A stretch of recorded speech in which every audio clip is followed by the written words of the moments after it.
Mesdames, Messieurs, bonjour, Kwei. Écoutez, en ce mois de l'histoire des Noirs, nous recevons un autre invité, mais alors là, il se passe de présentation. Connu à travers la nation, admare usku admare, d'un océan à l'autre. Alors, dans un premier temps, messieurs, dames, il est, oui, sergent d'état-major à la retraite, à la GRC, Gendarmerie royale du Canada, communément appelée en anglais RCMP, Royal Canadian Mounted Police. C'est avec un immense plaisir que nous accueillons un expert en ce qui a trait au profilage racial, à la discrimination raciale, mais également en ce qui a trait aux forces de l'ordre. Messieurs, dames, c'est avec honneur, respect que nous accueillons le sergent d'état-major à la retraite à la GRC, Monsieur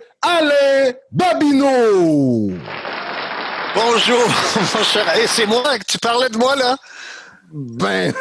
Oui, tu parlais de moi, mais parce que là, j'attends. Je pensais qu'il y avait quelqu'un d'autre qui allait arriver. Non, non. Parlez de vous, Monsieur Babineau. Écoutez, merci beaucoup pour cette présentation fantastique. Écoutez, humblement, je te remercie premièrement de m'accueillir aujourd'hui. Tout le plaisir est le nôtre. Et puis, écoutez, j'ai hâte de commencer à parler de profilage racial, de discrimination et comment on peut devenir, la communauté, je parle, des vainqueurs et non pas seulement des victimes, mais des vainqueurs. Alors, vas-y, mon cher. Excellent. Écoute, la première question qu'on demande à tous nos invités, la question qu'on pose, comment vas-tu, Alain? Moi, je suis plus occupé maintenant que je l'étais lorsque je travaillais à temps plein. Wow. Mais la différence, c'est que je fais quelque chose pour lequel je suis passionné. C'est-à-dire que je travaille, j'assiste des personnes qui vivent le racisme, la discrimination et le profilage racial, soit dans la communauté, comme citoyen ordinaire, si on peut utiliser l'expression, Bien sûr. Mais aussi comme agent de la paix à l'intérieur des services de police. Parce que faut pas se leurrer, lorsqu'on pense de discrimination, de racisme, etc., ça se retrouve dans tous les organismes, les sphères de la société. Oui, et le service de police n'est pas immunisé contre ça. Alors oui, c'est quelque chose qui me passionne. Mais pour répondre à ta question, je vois très bien. Et sur le plan professionnel, tu nous en as parlé. Est-ce que comment ça s'est orchestré pour toi en ces temps de crise sanitaire? Tu dis que tu as été hyper occupé. Est-ce que tu as beaucoup travaillé comme à peu près tout le monde en télétravail, ou on voit une belle bibliothèque un peu derrière toi? Ça t'a permis de retourner dans ta common law, dans ton code civil, parce que bon, on va apprendre à te connaître, mais on sait que tu es un juriste également. Tu as beaucoup étudié le droit canadien. Alors, comment ça s'est orchestré pour toi, Alain? Oui, effectivement. Écoutez, comme peut-être tu l'as déjà découvert dans tes recherches, je fais partie d'un groupe de plaignants au niveau d'une demande d'action collective au niveau fédéral pour les employés noirs de la fonction publique.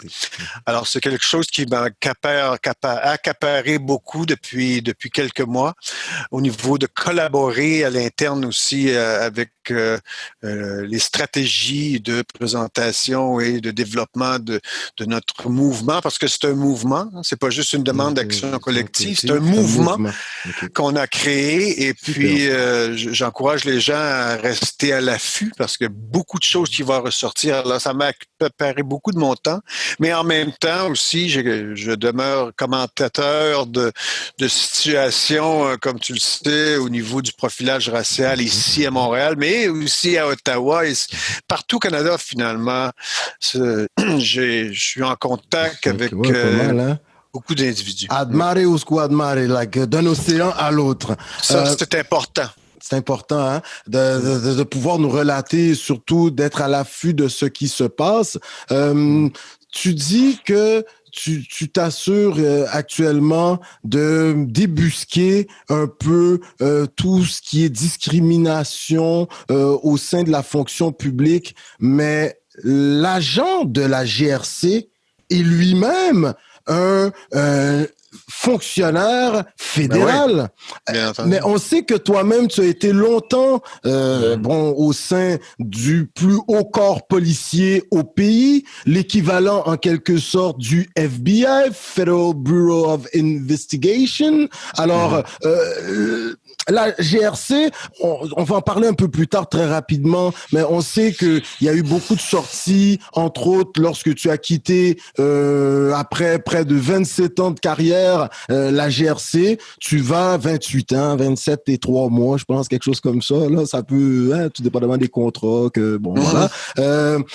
Après 27 ans approximativement de service à la GRC, tu as quand même, en quittant, relaté que, écoutez, il y a basta, il se passe des trucs là-dedans. On va en parler dans quelques instants. Est-ce que ton groupe représente uniquement les agents de la GRC ou c'est vraiment toute personne qui serait discriminée au sein de la fonction publique fédérale? Nous t'écoutons, Alain. Oui, effectivement.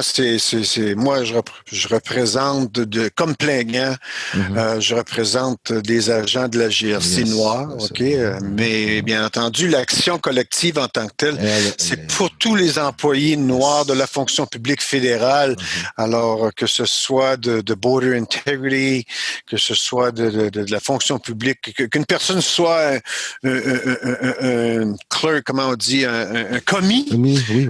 Ou que la personne, puis on n'en a pas beaucoup, qui soit plus au niveau gestionnaire de la fonction publique dans n'importe quel domaine. Mais les histoires que, je vais être honnête avec toi, les témoignages que j'ai entendus des individus à l'intérieur de la fonction publique fédérale, dans tous les domaines, alors les entrevues qui sont avec des plaignants qui sont avec les acronymes reviennent plus en anglais. Alors le CRA, you can say it in English, you know, people Montreal, they're bilingual, you know. The Canadian Human Rights Commission. We're talking about the public PPSC, the Public Prosecuting Services of Canada, lawyers. Lawyers within those organizations. Canadian Border Integrity. I mean, you're talking about thousands and thousands. Not thousands and thousands, but thousands of employees within the Canadian Federal Public Service, Black employees that have been discriminated against systemically for decades. Has it been reported? Well, no, and that is the problem. It has been reported periodically, and there has been some cases that have been brought forth to the federal court where the government was found to have been neglectful in their duties towards providing a safe workplace environment for Black employees in order to effect some changes, and those changes never took place, and nobody went and monitored those changes to make sure they were actually implemented. And so the horror continued for decades and decades and decades.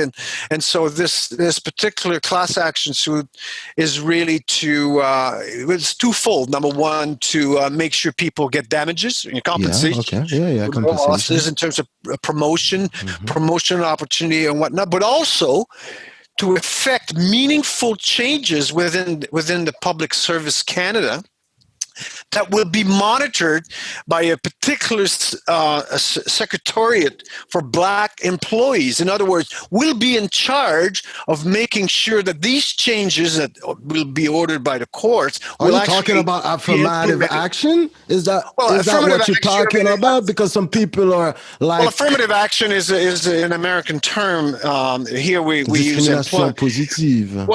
Here we use employment equity ou l'équité de l'emploi, mais c'est plus que ça. C'est des mesures spécifiques pour s'assurer que les employés, premièrement, d'ouvrir accès à la fonction publique fédérale aux personnes noires, parce que présentement, c'est pour les personnes noires.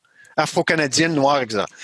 Mais aussi pour qu'à l'intérieur de la fonction publique canadienne, les personnes aient une équité d'emploi, une égalité d'emploi pour qu'ils puissent avancer dans le domaine de la fonction publique. Parce que dans la GRC, au Canada, il y a 22% de minorités visibles et il apparaît que uniquement dans la GRC, il y a juste 11% de représentation de cette minorité visible. Est-ce que les chiffres peuvent se calquer à ce qu'on retrouve dans l'ensemble de la fonction publique canadienne? Selon ce que tu as comme idée? Oui, c'est à peu près ça. C'est peut-être un petit peu plus. Peut-être un petit peu plus, mais la problématique, c'est que la majorité des employés noirs, parce que, encore une fois, il y a cette espèce de catégorie minorité visible-là, on demande que ça soit révisé. Hein? C'est quelque chose qui a été établi au début des années 80. Et puis, c'est le temps de, comme on dit en anglais, to evergreen it. And to make it, c'est ça, puis pour s'assurer que c'est représentatif de la réalité de 2021. Alors, les employés noirs à l'intérieur de la fonction publique se retrouvent au palier inférieur, en majorité. La grande majorité. Et nous, ce qu'on veut, c'est qu'on ait une équité d'emploi, une égalité d'emploi pour rectifier les mécréances du passé qui se sont produites à l'intérieur de la fonction publique. Ne serait-ce qu'à la GRC, il apparaît que le plus haut poste occupé par une personne noire, je pense que c'est surintendant. C'est surintendant. Ouais, mais ça, hein? Je vais t'annoncer quelque chose aujourd'hui qui va peut-être te surprendre. Oui, c'est vrai, comme policier, c'est surintendant. Mais dans le regroupement des officiers d'exécutif de la GRC, la personne en charge des ressources humaines est une femme noire. Ah, OK. Un employé civil, mais c'est un employé civil. C'est pas quelqu'un qui a monté les échelons. Puis elle vient de Montréal. Elle vient de Montréal, elle vient de la Côte-des-Neiges, en plus. Côte-des-Neiges. Mais, écoutez, qu'est-ce qui arrive, c'est qu'il y a une expression en anglais qui dit que « it's lonely at the top ». Et puis, quand tu te retrouves le seul autour d'une table de décideurs, ta voix doit s'abaisser. Elle ne résonne pas, elle doit s'abaisser. Sinon, tu deviens possiblement paria. Et des fois, c'est une question de sécurité d'emploi. Claire, et là, on va apprendre à connaître Alain Babineau, sergent d'état-major à la retraite à la Gendarmerie royale du Canada. Juste de même, est-ce que tu as appris à monter à cheval? Non, je suis allergique aux chevaux. OK, d'accord. Bonne réponse. Super. T'étais prêt, hein? Tu me voyais venir, hein? Alors, j'en ai déjà eu cette question. Maintenant, la question qu'on se doit de poser à Monsieur Alain Babineau. Écoute, on a une équipe incroyable à Coconut Podcast. Là, on s'est dit, bon, Monsieur Babineau, là, il doit venir de l'Outaouais parce qu'il y a étudié. Hein? Par la suite, on s'est dit peut-être en Nouvelle-Écosse parce qu'il est allé faire des formations là-bas aussi. Puis là, on s'est dit, il est allé sur la côte ouest complètement, vers Vancouver. Mais là, on s'est dit, non, on n'a pas trouvé. On n'a pas trouvé. Et les origines de Monsieur Alain Babineau. C'est intéressant. Ça, c'est intéressant parce que, tu sais, comme personne noire racisée, la question qu'on te demande toujours, c'est où tu viens, toi? Ah, non, c'est vrai. Tu viens, dans la société, où tu viens, toi? And in English, it's where you from? Where you from? So it's impossible that a person of color can possibly come from Canada. So j'ai été étiqueté comme haïtien, comme jamaïcain. Comme personne. Même, il y a un professeur à l'université de McGill en droit qui m'a dit, toi, tu viens de l'île Maurice, non? Ça, c'est récemment, ça? Oui, c'est récemment. 2018. Oui, c'est récemment. Alors, non, écoutez, moi, je suis né à l'hôpital, elle n'existe plus maintenant, mais je pense que c'est l'hôpital Saint-Joseph à Québec. OK, OK. La ville de Québec. Saint-Joseph, Ça n'existe va plus. plus. C'est OK, pas, OK. j'ai été Ouais, t'as adopté. été chercher, non? J'ai été OK, adopté à l'âge de 6 mois, OK, ok, par une famille dans le Bas-Saint-Laurent, OK. de Trois-Pistoles, dans le Bas-Saint-Laurent. Alors, c'est là que j'ai grandi. Ah, C'est là que j'ai grandi. Alors, j'ai été élevé dans la communauté noire de Trois-Pistoles à Saint-Laurent, était moi. Donc, dans le bas du fleuve, Alain Babineau est un pionnier. C'est un pionnier. À Trois-Pistoles, écoute, Ouais.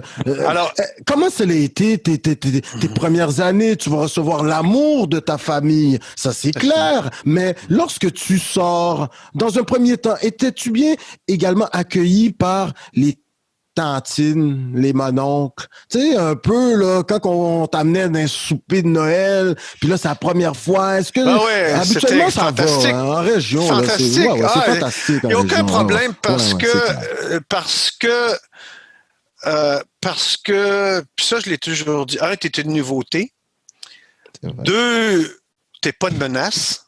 Parce que tu es tout seul. Ça peut pas être une menace. C'est vrai. Alors, honnêtement, ma jeunesse, oui, ben, t'entends des noms, tu te fais chanter des noms. Hein, les gens, c'est impossible qu'une personne. Les enfants, plus. C'est impossible. À l'époque, Et voilà. Et puis, le N-word, je ne sais pas si on peut l'utiliser sur ton. Je ne veux pas les mettre dans le trop parce que je sais qu'il y en a qui sont sensibles avec ça. Mais écoute, mais c'est réfuté toute l'œuvre d'Aimé Césaire. Comment puis-je ne pas parler de la négritude? Mais en même temps, mon cher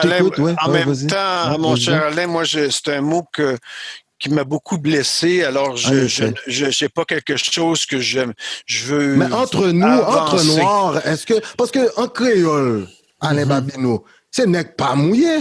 Donc, mais créole, je comprends pas le créole. Je comprends, mais c'est que, mais entre noirs, tu sais, aux États-Unis, mais après, c'est sûr que c'est très rarement bien vu que quelqu'un venant de l'extérieur de la communauté, aussitôt tu t'identifies à la communauté. Des fois, c'est même pas une question de peau. Tu peux avoir grandi depuis le tout jeune âge des Haïtiens qui adoptent un jeune Québécois.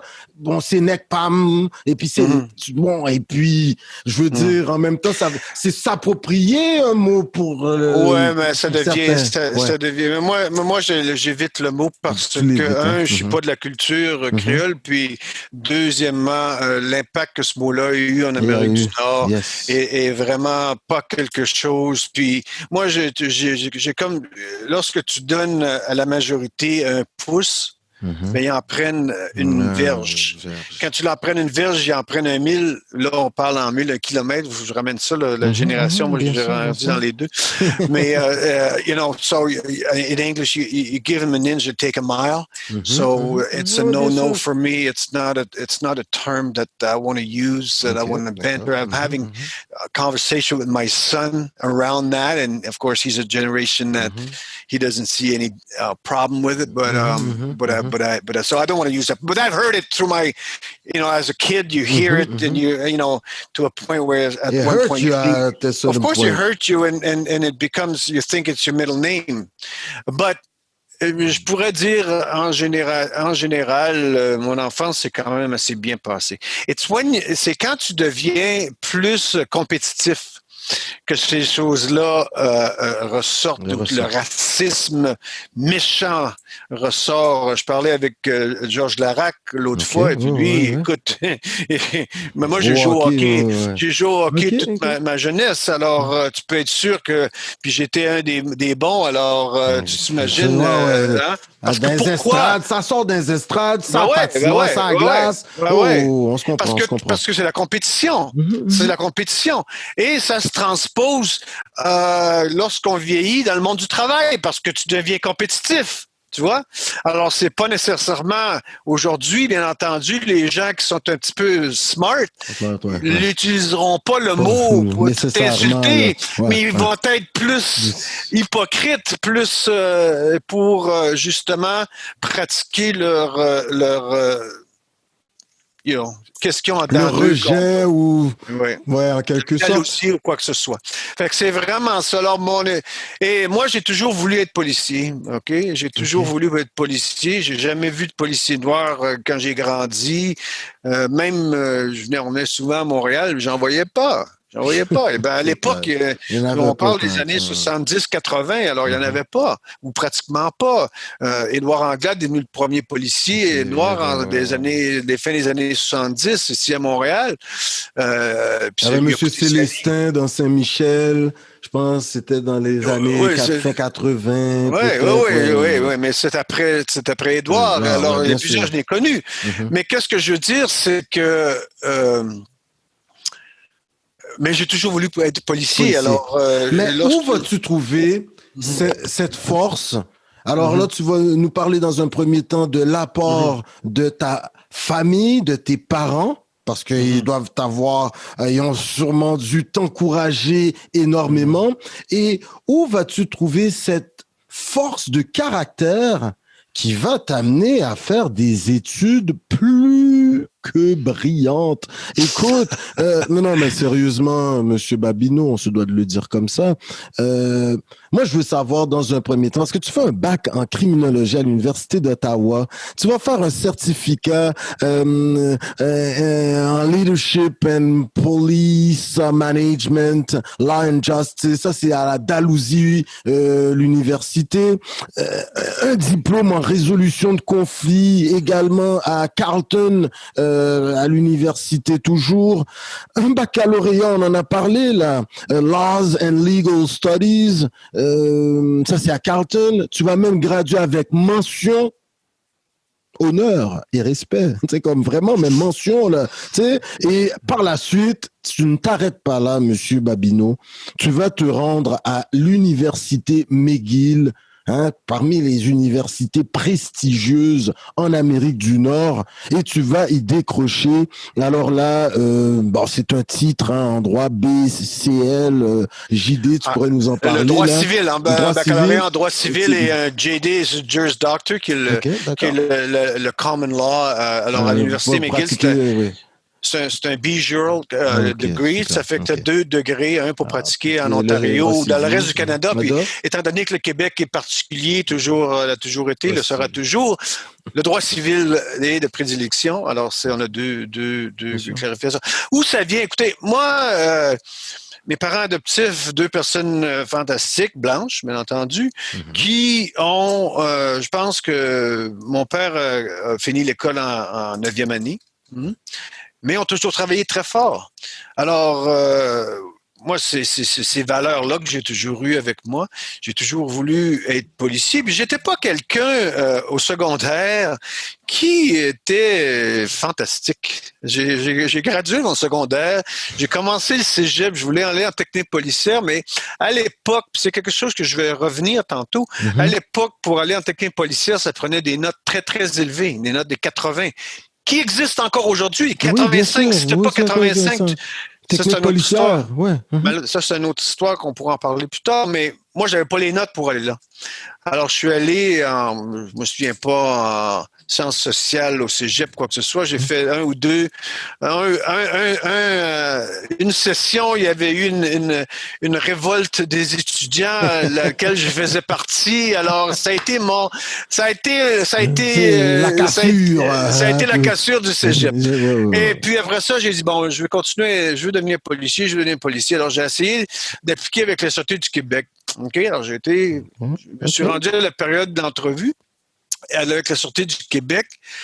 Et puis, lorsque j'ai passé mon entrevue avec la Police du Québec, une des questions de prédilection sur laquelle c'est que, qu'est-ce que tu vas faire s'il t'appelle un egg? C'est estomaqué. Okay? Honestly, that was the question. That was the first question. That was the question. Qu'est-ce que tu vas faire s'il t'appelle un egg? Fait que là, tu te mets dans des scénarios, puis tout ça, mais là, tu as 2 personnes avant toi, tu as 18 ans, tu veux rentrer dans la police. Fait que, je leur ai dit, c'est pas un mot que j'avais jamais entendu, alors je leur ai expliqué, j'ai pas eu le job. Puis il va dire une chose, à la sortie du Québec, je pense que le premier noir qu'ils ont eu, ça a été aux alentours du début des années 2000. Moi, mon entrevue, c'était des années 80. Tu vois? Alors, il n'était pas prêt. Il n'était pas prêt. Il n'était pas prêt. Alors, j'ai continué. Et Alors, puis, tu vas rentrer dans les forces armées. C'est ça. T'es quelqu'un quand même d'assez visionnaire Il faut penser. Oui, voilà. Parce que exact. j'ai dit, je peux pas aller au cégep en technique policière. Comment je vais aller? Ben avant ça, j'ai été appliqué pour la GRC parce que là, ça va revenir. Okay. Là, j'ai été en entrevue, puis à la GRC, une des questions, c'est What are you going to do if they call you a nigger? It didn't like a little bit of a different spin to it, but it's the same thing. Prepared you though. So now you. So I had the question, but again, that was a central part of that interview. And then the guy sort of reflected on a black troopmate. That's what we call your cohort. Troopmate of his was black, and he had a hard time. And am I going to be tough enough? And I mean, you got to remember, these are illegal questions nowadays. Like you could never ask that to someone in an interview. It's against the human rights. So, but I didn't get the job. Okay, not only that, but I didn't know why I didn't get the job. But I didn't get the job. So I thought, okay, what am I going to do? Puis là, j'ai pensé, OK, ben, je vais essayer d'aller dans les forces armées. Puis j'avais un ami de mon ville, de ma ville, qui était dans les forces armées comme recruteur. Alors, j'ai dit, ben, ça m'intéresserait, les forces armées, mais ben, on a une ouverture comme policier militaire. Ah! J'ai dit ça, peut-être que ça m'intéresserait. J'étais moins intéressé à aller dans les forces armées comme fantassin. Oui. Mais les policiers militaires, j'ai dit, you know what? J'ai passé toutes les tests et tout. J'ai été fait mon basic training et puis je me suis ramassé à Nouvelle-Écosse. Incroyable. Donc là, tu vois, c'est quoi? C'est incroyable parce que là, tu te retrouves en Nouvelle-Écosse, tu es dans les forces armées, Department of National Defense, et là, toi, tu as toujours de la suite dans les idées. Quand tu as un rêve, et je pense que c'est ce qu'on doit retenir. The dream is possible. Like, it became a reality with you. Tu peux rester un rêve, là, dans le sens où tu vas aller te former. Alors là, c'est Ontario Provincial Police. Tu vas même aller faire au Ontario Police College in Elmer. You got a whole bunch of things, but one thing I want you to remember is this. So I did some time in the military as a military police in Nova Scotia. Then I thought, well, you know what? The military is not really the type of lifestyle that I want because it's very restrictive. It's very and I thought, wow, but I think now I had a couple of years in and I thought, you know, I have enough experience now that I think I can get into a police service, right? Nice. I got the experience and not in Quebec because I didn't have my police tech, but I had met my wife at the time and she was from Ontario. So I thought, you know what, let's me move to Ontario. So I moved to Ontario and started applying and I reapplied for the RCMP because now I was in Toronto. I was living in Toronto and then I thought, okay, let me apply for the RCMP. They were hiring at the time. Well, I applied, I passed everything, and I got to the interview, and the guy said, he didn't ask me that, what are you going to do if they call you a nigger? They had learned by then that this was an illegal question, so they didn't ask me that question, but he asked me about marijuana. Okay, so I said, well, yeah, you know, I experimented with marijuana. He said, okay, he says, you know, how many times they want you to, like I said, you know what, I was a kid, I was 14 years old when I was home and I gave him a number. I said, well, as long as it's not more than that, then you'll be all right. Then I went on about my business. A few weeks later, I got a phone call. A guy calls me back in and said, well, no, not a few months later, because they did the whole background investigation. It comes back. They went back to my initial interview with when the guy asked me what that do if I was called a nigger. And he said, well, we went back to your initial interview, and apparently you were involved in drug activities in your hometown. And, you know, that was the main things that you were involved in. And, you know, that you lied to us and blah, blah, blah, and blah, blah. And I said, well, well, no, that's not true. You know, and you can ask, I mean, it's a town of 3,000 people. Everybody knows, and I'm the black community there, so everybody knows me.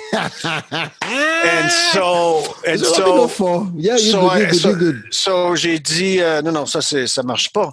Ça fait, non, on peut pas te prendre dans la GRC. Alors, il a fallu que je me prenne un avocat, OK, que je mette une plainte aux droits de la personne. OK? Et pendant 2 ans, je me suis battu avec la GRC pour réfuter ces accusations. C'est du profilage racial. J'ai été profilé comme étant un trafiquant de drogue et puis impliqué dans la communauté de drogue parce que j'avais admis utiliser de fumer du pot pour une couple de fois. Mais lui, il a monté ça dans puis moi, je ne le savais pas. C'était dans mon dossier, mais je ne le savais pas.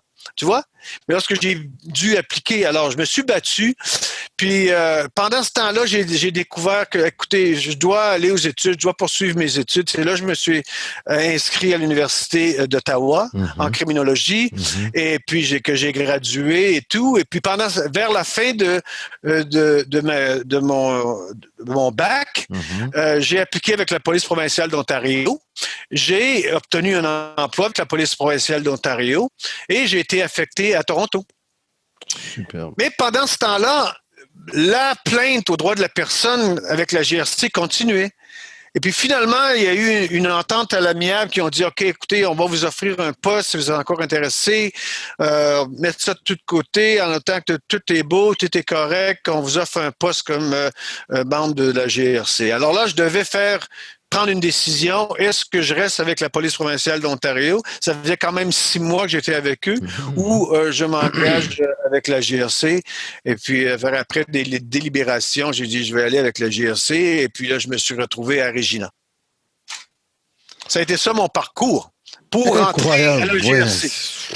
C'est du jamais vu. Et tu vas être embauché en 1989, ce qui représente quand même 20 ans, parce que le premier Noir à avoir été embauché à la GRC, c'est en 1969. Alors, 20 ans après, Alain Babineau est embauché et 2 ans seulement après que la première femme noire ait rejoint le corps de la GRC en 1987.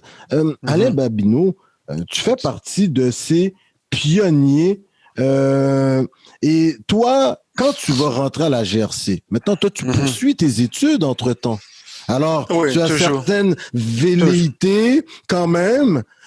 Tu vas avoir quand même une belle carrière à la GRC. Dans la région de Toronto, tu vas être enquêteur, tu vas y faire 10 ans. Ensuite, tu vas être à la sécurité rapprochée du premier ministre du Canada. Tu vas y rester 2 ans. Ce service va quand même t'intéresser parce que au long de ta carrière, tu vas quand même venir à être presque responsable à certains niveaux dans ce service. Ensuite, tu es recruteur. Pendant 3 ans, ton ami qui était recruteur dans les forces armées, peut-être ça t'a influencé. Alors...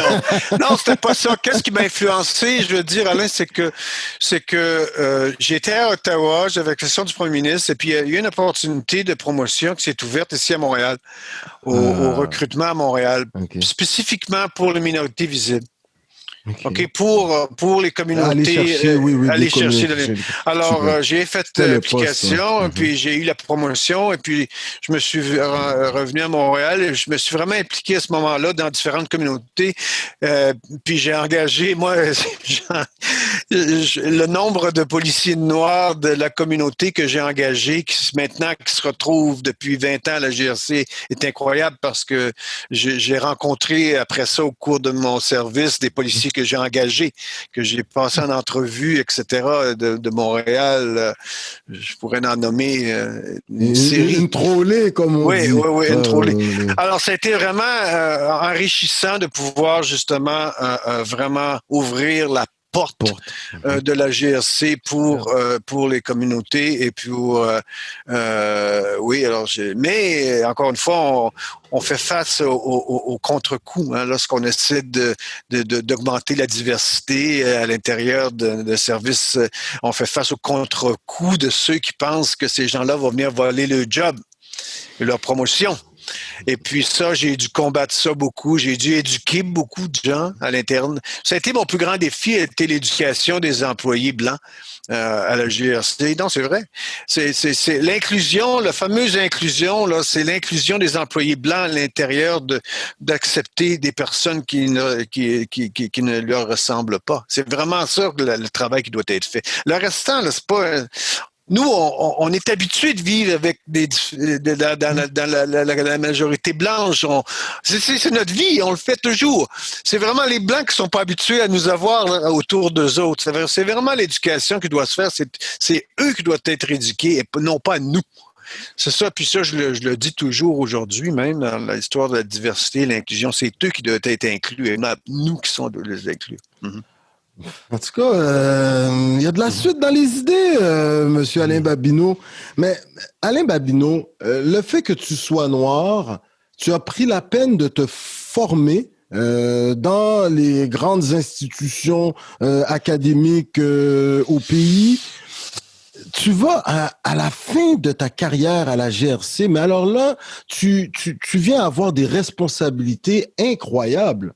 Et moi, j'aimerais avoir quelle a été la réaction de tes, je sais pas là, est-ce qu'on est encore dans des troopmates là, mais de tes collègues lorsque tu es manager, en français gérant, on pourrait essayer de traduire, de détails, de la logistique, de la protection du premier ministre.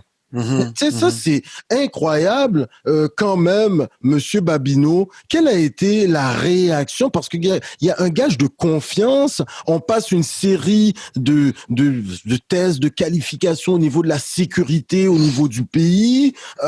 Vous occupiez des fonctions, mais névralgiques. Oui, effectivement. Écoute, moi, ils m'ont amené dans cette section-là ils ont demandé si je voulais venir pour une raison, parce qu'il y avait eu un scandale au niveau d'un gestionnaire. Maintenant, on parle aujourd'hui du gouverneur général qui vient de se faire un rapport qui est sorti au niveau de harcèlement et de l'abus psychologique des employés, etc. Elle a quitté avant. Bon, voilà. La même chose s'est passée justement dans la section de protection du premier ministre pendant des années. Et puis, ils ont dû faire un ménage. Et puis, ils m'ont demandé de venir justement comme une personne nouvelle pour justement remettre ces choses-là à pied et puis procurer un environnement sain pour tous les employés à l'interne et puis changer les politiques internes, etc., etc. Ça a été mon mandat premier lorsque je suis arrivé, mais je me suis retrouvé avec un paquet de mandats après ça, comme tu viens de l'expliquer, de la formation, des renseignements au niveau de la protection, de l'intelligence, l'intelligence et tout ça. Ça a été une bonne chose, mais écoutez, on parle du profilage racial, on parle de la discrimination systémique, etc. Moi, je l'ai vécu, je l'ai vu à l'interne, je l'ai combattu, j'ai assisté des policiers qui avec des griefs au niveau de la discrimination, ils ont manqué des promotions, et puis on a découvert que c'était fondamentalement raciste, donc les raisons discriminatoires pour lesquelles ils n'ont pas eu ces promotions-là exactement. Alors, ça a été vraiment ma passion de pouvoir assister ces individus-là, puis je continue à le faire, je suis encore en contact avec eux.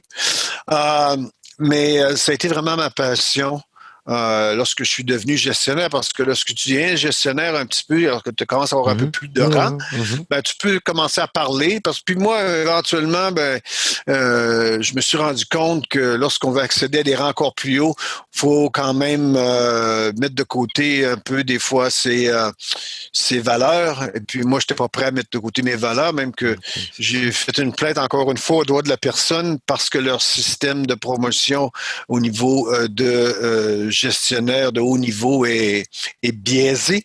Et puis, je continue à me battre. C'est fini, ma plainte est finie, mais je continue à me battre pour assister, pour qu'on fasse le changement, parce que c'est le good old boys club, comme on dit en anglais, le good old boys club, and people are suffering. And so that was my that's been my focus. Le good old boys club, il est diversifié ou pas? The Good Old Boys Club now includes good old girls.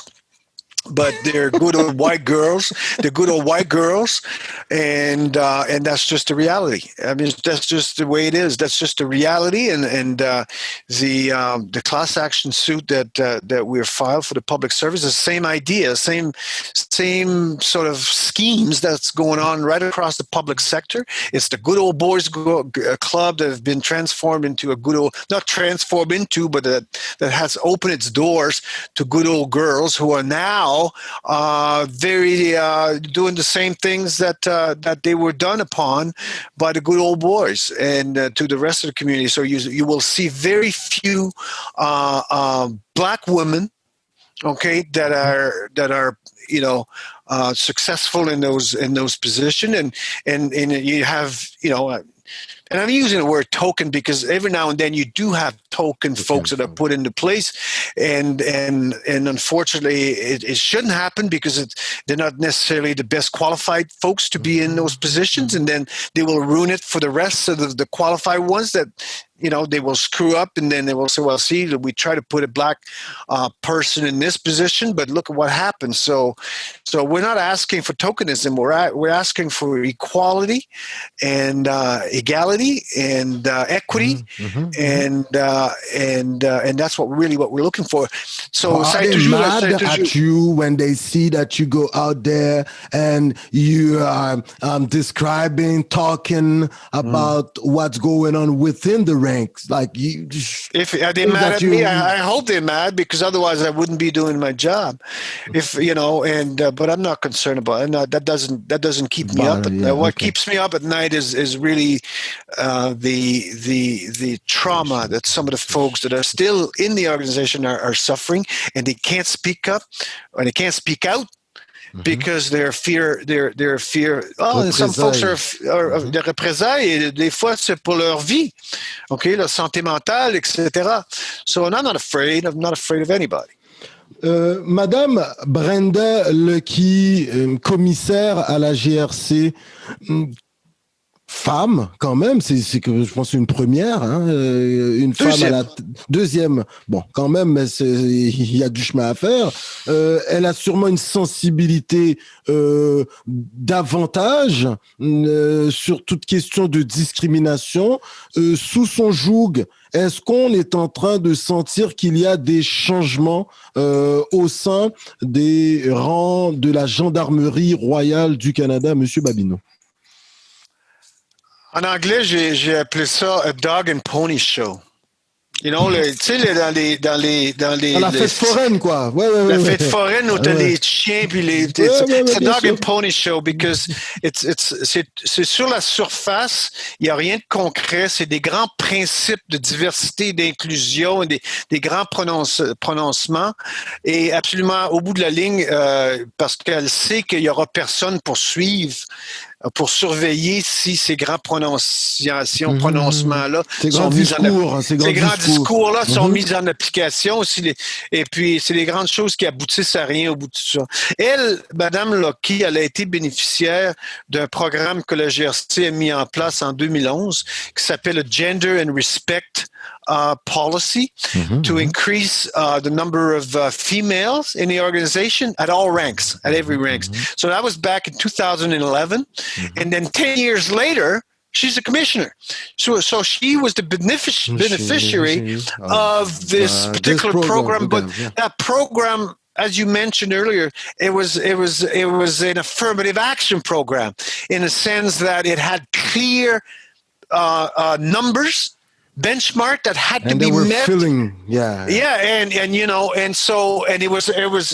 It worked because a lot of 35% of the female commanding officers. So ça veut dire que des personnes au niveau de gestionnaires avancés comme inspecteurs et autres, 35% ce sont des femmes maintenant. Tu vois?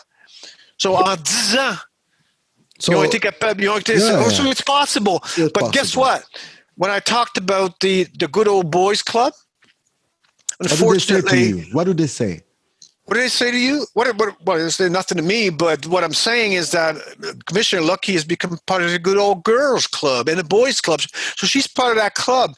And she knows that si elle pousse trop pour les minorités visibles, il va y avoir un backlash de la majorité blanche à l'intérieur. Il y a même une rébellion. Même l'association, le syndicat, c'est un genre de syndicat nouveau qui a été formé, ne reconnaît pas le racisme systémique, que c'est une fabrication des médias et alimentée par le gouvernement fédéral. Oui, mais la commissaire, elle l'a reconnu sous le bout de lèvres. Oui, mais elle l'a reconnu sous le bout des lèvres après que Trudeau l'avait reconnu. Oui. Mais l'association fédérale de la police, la plus grosse association policière au pays, ne reconnaît pas la discrimination systémique. Il dit que c'est une fabrication des médias alimentés par le gouvernement fédéral. Alors, tu vois? Il y a du travail à faire, mais là, maintenant, est-ce que, là où il faut faire pression, est-ce que c'est envers le gouvernement en place de M. Trudeau? Est-ce que les électeurs ont véritablement un pouvoir? Si maintenant je vais parler à ma voisine, à mon voisin, je leur explique. Parce que les peuples autochtones également dénoncent les agissements de la GRC à leur encontre. Maintenant, toi, tu nous relates, mais c'est comme à livre ouvert, ce que les gens de la communauté noire vivent. Et Alain Babineau, you light skin. And you were like living this on, I don't know if it was on a regular basis, discrimination. Imagine pour celui ou pour la femme noire qui est dans la GRC, ça doit être quoi son calvaire? Yeah, but if you're the only, si t'es le seul noir dans la salle, you're the darkest one in the room. Ça, c'est clair. Non, mais ça, j'ai compris après. Ça, là, c'est... il n'y en a pas d'autres. I see what you mean. You know, we're got to be careful with this colorism thing parce que lorsque tu es le seul ou il y en a un ou deux autres, you catch the same hell as everybody else. So we got to be very careful. Okay. You got to be very careful, because it's irrelevant. It becomes irrelevant. Incroyable. Qu'est-ce que je voulais dire, c'est que c'est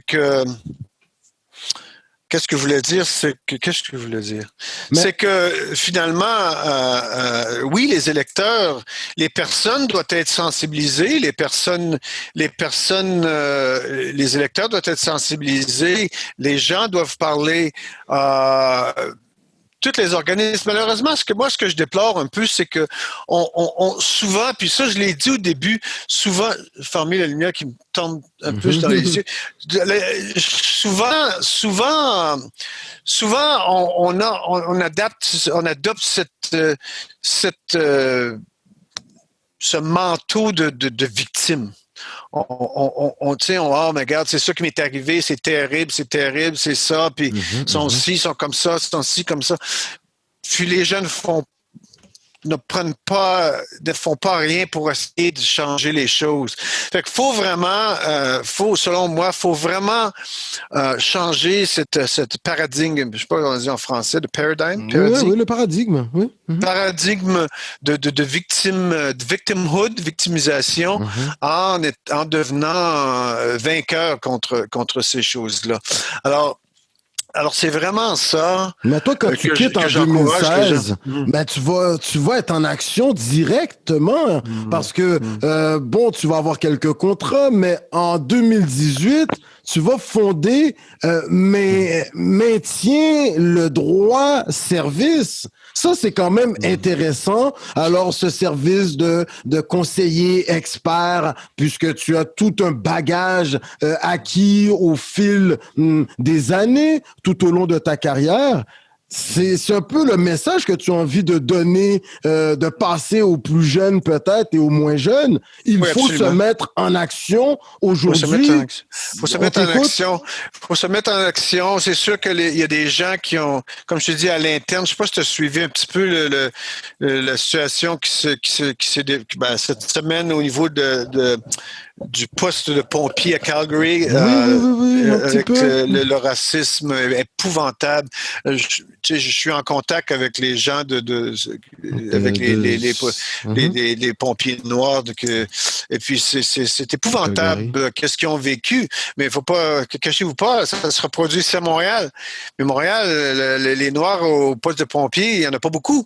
Alors, c'est encore plus difficile Peux-tu nous relater pour nous rappeler un peu ce qui s'est passé là, à Calgary, Calgary? Oui. c'est vraiment un peu comme moi, un pompier noir qui a pris sa retraite dernièrement et puis après 20 ans, lui il a dévoilé son expérience à l'interne au niveau du service de pompiers de Calgary, le racisme épouvantable, même qu'il y a des personnes, il y a des pompiers racisés qui sont enlevés la vie, hein, parce que le harcèlement était tellement épouvantable que, bon, ben, c'est ça, ils ont commis le suicide et des choses. Puis, l'administration, à l'interne, même le maire de la ville, il était très au courant de ce qui se passait et puis jamais rien qui a changé.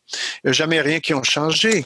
Alors, tu vois, c'est à la grandeur du pays. C'est pour ça que je disais tantôt, c'est que présentement, notre recours collectif fédéral, c'est pour les employés fédéraux. Mais il ne faut pas se leurrer, les employés municipaux, les employés provinciaux, vivent les mêmes choses. Alors, faut essayer être en solidarité vers l'autre, puis penser que comme employé de la fonction publique, on représente aussi nos communautés, tu vois.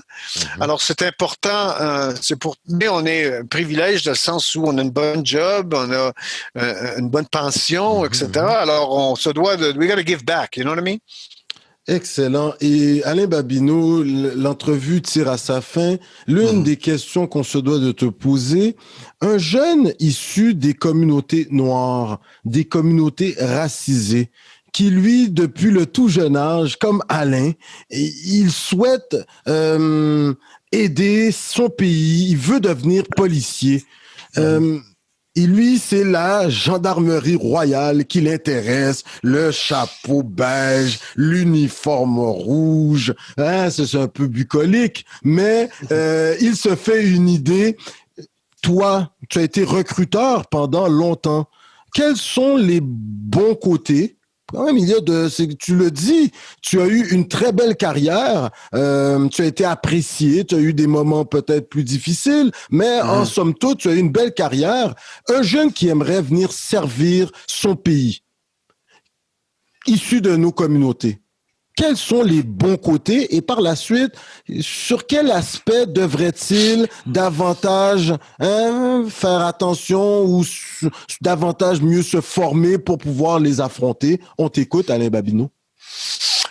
Écoutez, la GRC, moi, je trouve que c'est un bon service de police en général parce que, encore une fois, je connais beaucoup les services de police à la grandeur du pays. Alors, il y a des bonnes possibilités de carrière. OK? Sont assez, allez, au niveau diversité, au niveau représentativité, au niveau et tout ça, parce que c'est un organisme fédéral, alors il se doit se prêter aux lois fédérales d'équité à l'emploi, etc. C'est pas extraordinaire, mais on travaille là-dessus. Mais alors j'encourage les gens à appliquer à la GRC. J'encourage les gens à appliquer à la GRC parce que dans d'autres services de police, c'est pas mieux et même que c'est pire. Puis je vais vous dire, au Québec, particulièrement, c'est pire. OK, puis ça, on travaille là-dessus aussi. Mais, alors, j'encourage très fortement. C'est sûr que, mais tu dis au Québec, c'est pire. On a quand même, bon, pour ceux que j'en connais, j'étais dans le milieu communautaire. Nous avons un concept qui est très intéressant. Les polices de quartier, dans certaines communautés, ils ont quand même apporté certains bienfaits. Ils ont pu tisser des liens avec les gens de la communauté. Je te ressors les grandes lignes, mais il y a quand même ça au Québec. Je t'écoute, Alain Babineau. Non. Pas tous les policiers qui sont pas bons au Québec, là. Non, jamais, je dirais jamais ça. Mais les organismes, c'est un problème systémique. Ok. C'est un problème systémique, c'est un problème bien ancré malheureusement au Québec, au niveau de la perception des Noirs.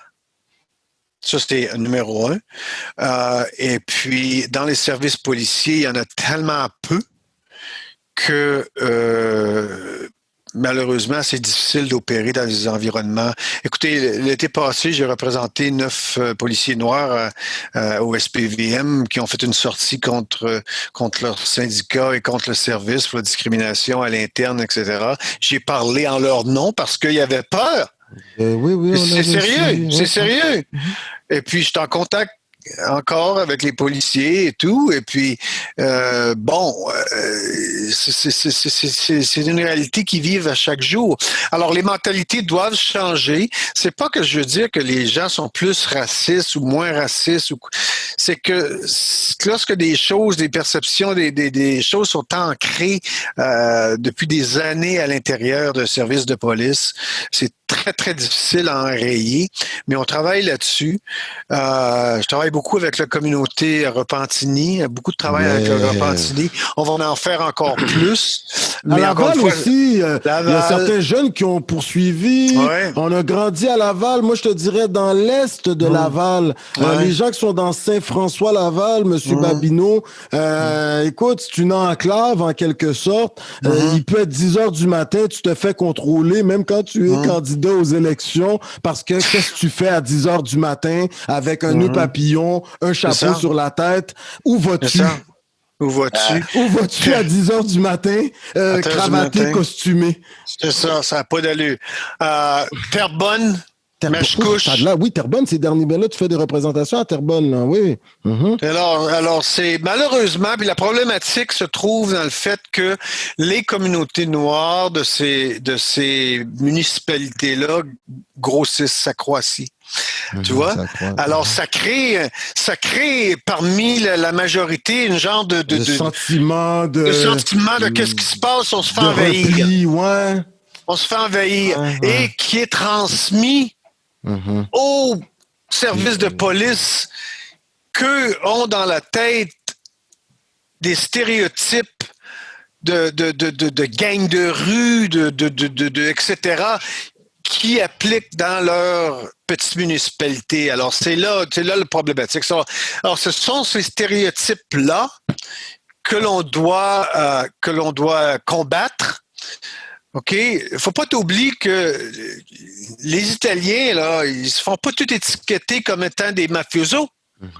Pourtant, la mafia, ça fait partie de la culture du Québec depuis belle lurette.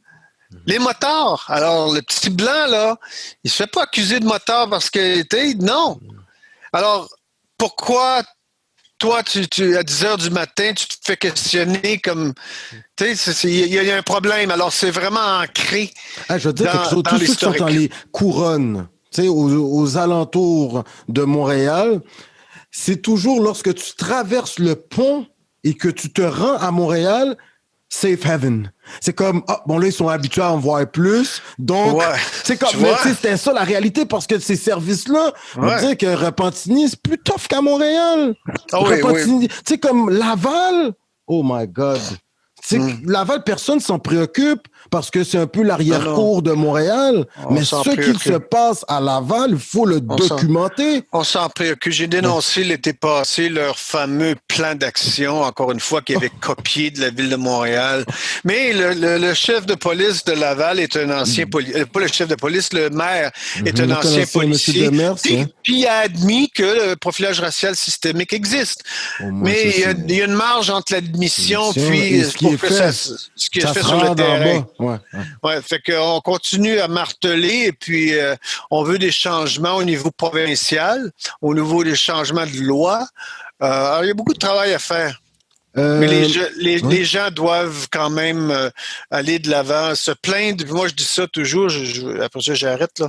Les gens, il ne faut pas juste se plaindre sur les réseaux sociaux, parce que des plaintes sur Facebook, oui, ça rend les gens choqués, mais au bout de la ligne, c'est pas répertorié ça dans les dossiers du commissaire en déontologie ou des droits de la personne. Il n'y a pas eu de plainte officielle qui a été faite, alors ça ne compte pas. Alors j'encourage les gens à se plaindre officiellement. Continuez à le faire sur Facebook, mais venez voir ceux qui peuvent vous aider à faire des plaintes officielles. The Audacity of Hope, Barack Obama, El sueño es posible, Alain Joseph, le rêve est possible.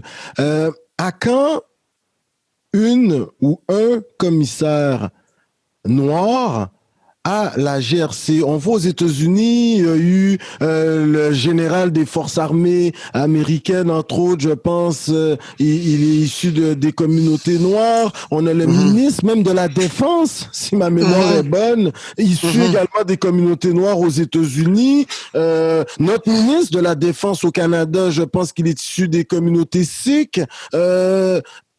À quand un commissaire de la GRC? Est-ce que c'est quelque chose qu'on peut voir avec toute la mouvance, décennies des peuples d'afro-descendance et tout? Est-ce qu'il est possible, on a vu Michaël Jean comme gouverneur général, est-ce qu'on risque de voir un commissaire qui va vraiment venir débusquer un peu? Alain Babineau, je pense que c'est un excellent candidat. Non. Peut-être qu'on va en voir un commissaire comme ça, mais la problématique, c'est pas vraiment la personne à la tête, c'est la culture. C'est la culture, parce que le commissaire ne peut pas surveiller tout ce qui se passe partout. Et puis, mais les choses sont possibles parce que, comme je l'ai dit tantôt, les femmes, au niveau de harcèlement sexuel, au niveau de ces choses-là, les choses ont changé, les choses se sont améliorées. Il y a eu des politiques mises en place de tolérance zéro qui ont été mises en place. Alors, il y a quand même cette possibilité-là qui existe. Et puis, comme je te dis tantôt, notre action collective au niveau fédéral, on va s'assurer, c'est une des choses qu'on veut s'assurer, qu'il y ait vraiment un genre de comité de surveillance qui soit mis en place pour s'assurer justement que les choses changent. Alors, mais oui, ce serait bien de là voir un commissaire noir à la GRC. Je sais pas. Est-ce que si on t'offre le poste, tu l'acceptes? Je pense pas. Non. Mais en tout cas, la communauté va être derrière toi. Ta communauté va être derrière toi. Et puis, on va t'inciter à... Parce que ça représentera un modèle. Moi, je lance le message. Non, mais Monsieur Trudeau, une fois que Madame Lecky, dira, moi, je vais aller m'occuper de mes petits-enfants, eh bien, écoute, on va pousser. Parce que s'il y a bien quelqu'un dans la nation that is prepared for such a position, I think, Mr. Babineau, you would be ready to be at the top of RCMP. To be honest with you, mon cher Alain, I'd rather be a voice for the voiceless and the folks in the community that cannot defend themselves, and I get more reward, and I'm not looking for big titles and big accolades and all that stuff. That's why I don't get too hung up on degrees and stuff like that. I mean, I have a good education. I'm a student of life and lifelong student, but I don't get hung up on degrees and stuff like that. So I just want to be there for folks that I can help, and that's it. I'm not saying that this is really who I am. OK, on a compris, Monsieur Babineau. On voit que tu es habillé en tenue sportive. Oui, c'est mon... Tu es un joueur de hockey. C'est mon Jackie Robinson de Montréal. That's Montréal. It's the Brooklyn Dodgers. OK. That's my gear, man. That's weekend. Look, next time I'll be wearing my bow tie and everything. On est habitué de vous voir comme ça. Là, je pense que même le premier ministre du Canada va l'écouter, cette entrevue, parce que M. Babineau, il est en tenue avec le jersey, le maillot de Jackie Robinson. Monsieur Babineau, les remerciements sont les vôtres. On vous écoute. La nation vous écoute. Là, vous avez 30 secondes. Merci beaucoup pour m'avoir invité. Transformons-nous en vainqueurs. OK? On ne doit pas rester des victimes et on doit s'affirmer et on doit dénoncer les organismes qui ne font pas leur job.